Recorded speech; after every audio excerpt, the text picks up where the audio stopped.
सध्या जगात एक मोठा प्रश्न निर्माण झालाय.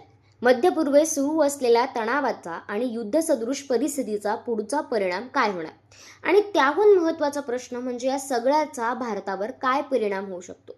कारण इतिहास पाहिला तर एक गोष्ट स्पष्ट दिसते.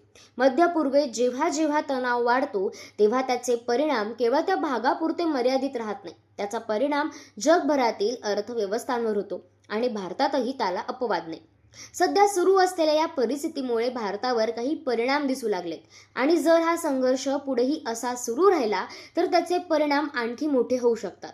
सर्वप्रथम आपण पाहूया सध्या भारतावर कोणते परिणाम होतात.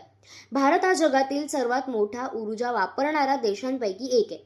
पण एक महत्त्वाची गोष्ट म्हणजे भारत आपल्या गरजेपैकी जवळपास 58% कच्चं तेल परदेशातून आयात करतो, आणि त्या आयातीचा मोठा हिस्सा मध्य पूर्वेतील देशांमध्ये येतो. म्हणूनच त्या भागात युद्ध किंवा तणाव वाढला की त्याचा सर्वात पहिला परिणाम तेलाच्या बाजारावर दिसून येतो. युद्धाची शक्यता वाढली की जागतिक बाजारात कच्च्या तेलाच्या किमती वाढू लागतात, कारण गुंतवणूकदार आणि व्यापाऱ्यांना भीती वाटते की पुरवठा कमी होऊ शकतो.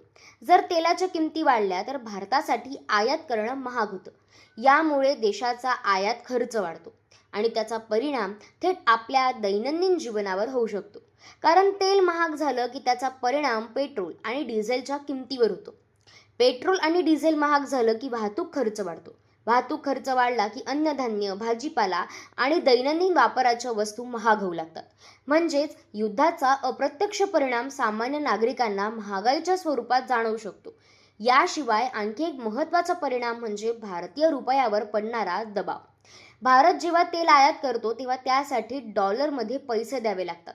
जर तेल महाग झालं तर भारताला अधिक डॉलर खर्च करावे लागतात. यामुळे रुपयाची किंमत कमी होण्याची शक्यता असते. तसेच जागतिक तणाव वाढला की शेअर बाजारातही अस्थिरता निर्माण होते.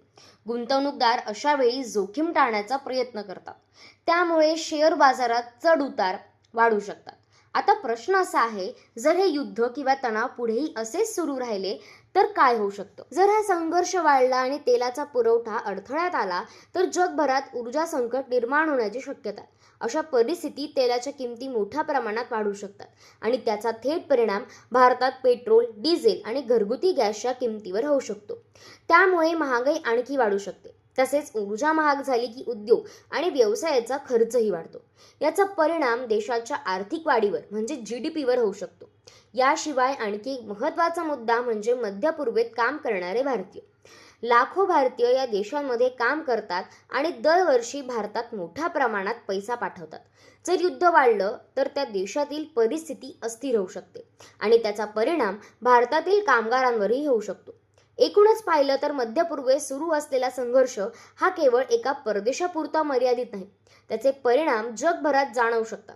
भारतासाठी सर्वात मोठी चिंता म्हणजे ऊर्जा पुरवठा, महागाई आणि आर्थिक स्थिरता. तथापि भारत सरकार परिस्थितीवर बारकाईने लक्ष ठेवून आहे आणि ऊर्जा पुरवठा सुरळीत राहावा यासाठी विविध उपाययोजना करत आहे. आता पुढील काही दिवस आणि आठवड्यात परिस्थिती कशी बदलते यावरच भारतासह जगातील अनेक देशांची पुढची आर्थिक दिशा अवलंबून असेल.